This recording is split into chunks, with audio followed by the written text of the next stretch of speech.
to my July. No, it's not July. It's August. I am reading. No, I'm not reading. I'm not reading anything. I'm filming. I can't get a grip on life. I can't grip it. And I like to grip hard. August reading wrap up. You know the drill. I'm going to talk about all the books I read in the month of August. The ones I did like, the ones I didn't like. And we're just going to unpack all my feelings and emotions around each one of these books. I didn't read a lot this month, to be honest. I'm not gonna lie. I had to change up my genre and everything. I want to be able to bring you the good romances, but I was just not feeling it. I'm just gonna get my Goodreads up so we can go through all the books I read. I know you guys really love long videos, like long reading wrap-ups, but because I didn't read a lot, I don't think I'll be filming a long video today, but I still want to give you all the dates on all the books that I did read. We're starting off with a banger, okay? I read The Highest Bidder by Sarah Kate. First off, the Silkas Club series is phenomenal. Like, I have read 3 of the books this year. They've already gone high up on the best reads of this year for me. I don't know why I didn't read this sooner. I guess because I am so hesitant with overhyped books, I thought that this series would be, you know, the same as what I've found with all the other hyped books I have read. Like, I haven't liked them, I don't get the hype, but with this one, I'm like, oh, I understand. I'm also like a massive, massive fan of the Voyeur series from Fiona Cole. And the Silkas Club series is very similar, very different, but also very similar.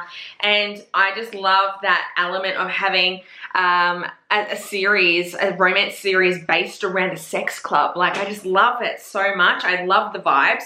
So The Highest Bidder is like the 5th book, I think. I don't even know. I read this and I listened to it. And it's about this girl who was left some money by this estranged guy that her mum had a relationship with that's not her father. So she goes and kind of hunts this person down to figure out why this man left her this money.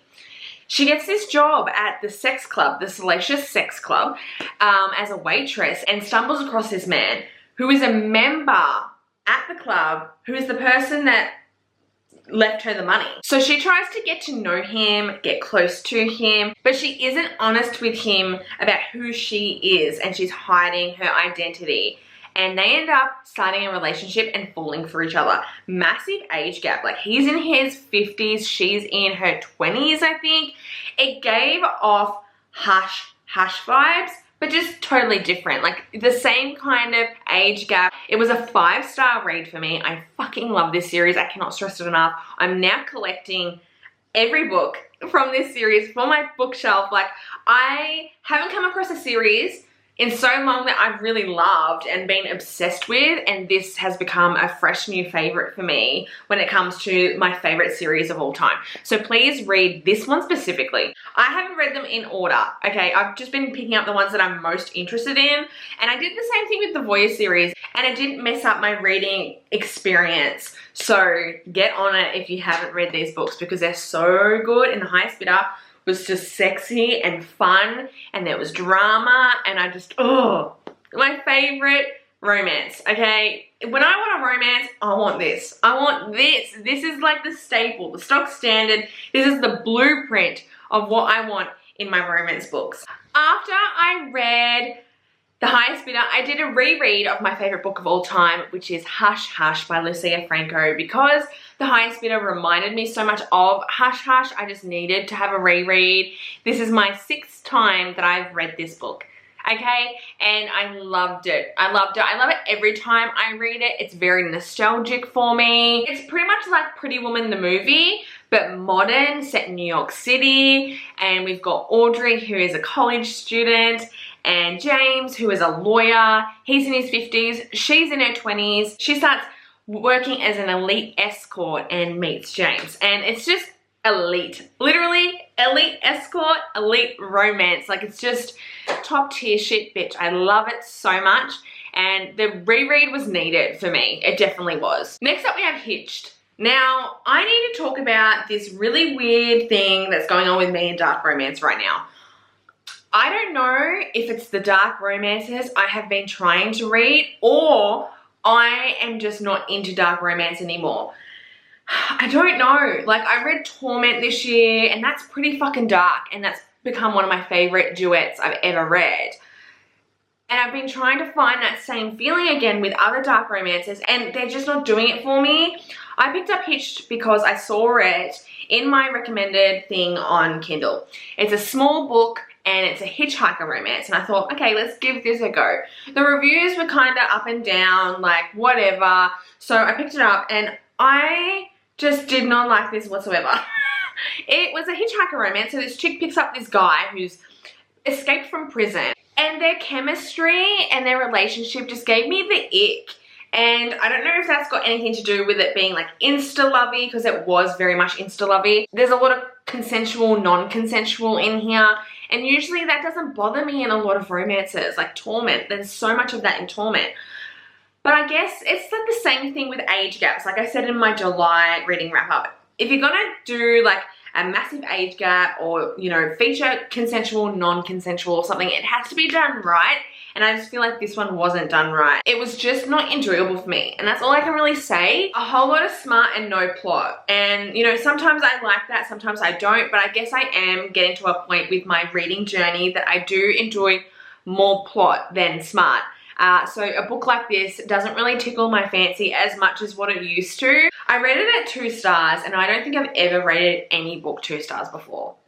But like, I couldn't even rate it the 3. My ranking system with, you know, Goodreads stars is 3, good book, not obsessed. 4, good book, I'm obsessed. 5, I will never be able to live without this book, like the best experience ever. So I couldn't lie and give it a 3-star rating. I had to go 2. I would suggest this to someone who just wants a dark romance with a whole lot of smut, and you don't have many boundaries and triggers and stuff when it comes to dark romance and reading it.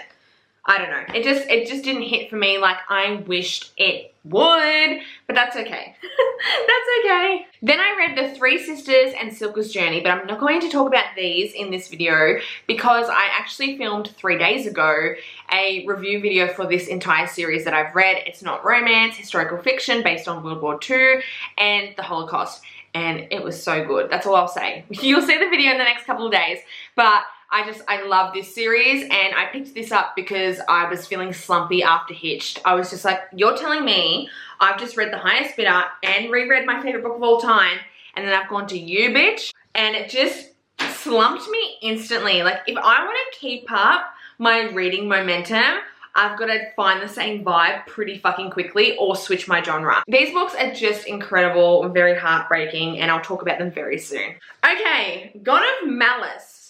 God of Malice. I picked this up because it's been recommended to me so many fucking times. And I spoke about it on Instagram, and I didn't realize it was a next generation to Rena's other books, right? And everyone on Instagram was like, oh my God, you haven't read the other series? Yes, I have. I own a lot of them too. But I just didn't realize that this was like a next gen. And when I found out as I was reading like the first chapter that this is a next generation of those books, I got so excited, like so excited, and it flopped. What the fuck, man? I didn't hate this book. I didn't not like it. It was just really kind of bad for me. I really wanted to be obsessed with this. I'm just searching for this particular feeling from dark romance, and I just can't find it, and I don't know what it is. Like, I think of like the Elite Kings Club and all these series that I was obsessed with, and I still am obsessed with, even though it's been years since I've read them. Where is that feeling? I can't find it in any of these new books, and I don't know if it's a me thing, if it's the book thing. I did post on Instagram that this was not doing it for me. Like, I liked it, but I wasn't obsessed with it, and so many actually agreed with me, saying that they preferred Rena's older books and other books compared to this one. In saying that though, I'm very curious about the rest of the books, so I'm hoping over the next like 2 months that I can read the rest of them. I don't know, nothing unique about the story. I've read this stuff before, and because I'd read like the parents' books, yeah, like it was good to see their characters show up in these books, like, and I was like, oh my God, I remember you. Like, that was fun, but I do prefer the parents' books over the next gen, like the children, and I'm finding that with like all of my favorite series. Okay, like Cora Riley, I don't like the next gen series. I seem to not like this one either, and I'm really nervous about Ammo's next gen series because I love the Elite Kings Club, and if that next generation series doesn't do what I want it to do, I'll be really sad because I feel like it's kind of, I don't know, it's risky. Next gen is risky because you've already built this series in this world that so many people love. So the standards are higher for the next gen because people are going to be constantly comparing the next gen series to the parents' books. So yeah, it gets me nervous, but I wanted to love God of Malice so much, and I don't know if it's just Killian. I wasn't vibing with Killian. Okay, I don't know what it is. And again, a lot of consensual, non-consensual, and like dubious consent is in this book as well. And I just don't know if that just doesn't align with me anymore. Not that I would judge anyone if they do love that in their romances. Like, you do you, baby boo. But for me, I don't know if I'm into it. To be honest, I never really was that into it. It's not my favorite thing to read, but like I could look past it if I loved the characters, and I just didn't love these characters. So that saddened me a lot because I was really hyped when I started this, and when I posted it on Instagram, everyone was really excited for me to go into this, and they were DMing me and they were like, oh my god, yes bitch, and I was like, another lackluster read from me. They're all the books I read in August. Not a lot. Like, what the fuck? Okay, I know, not a lot. I really am hoping to up my reading game this month and in October, but like I've got so many things going on over the next 2 months. Like, my sister's getting married, we've got a hen's night, you know, we've got Father's Day, birthdays, my 10-year anniversary with my partner, my baby turns 1 at the beginning of October. Like, there's so much going on over the next 2 months. I don't know how much reading I'm going to get in, but I will keep doing my wrap-ups and keep filming and bring you whatever I can. But yeah, it was a bit of a piss poor month, I'm not gonna lie.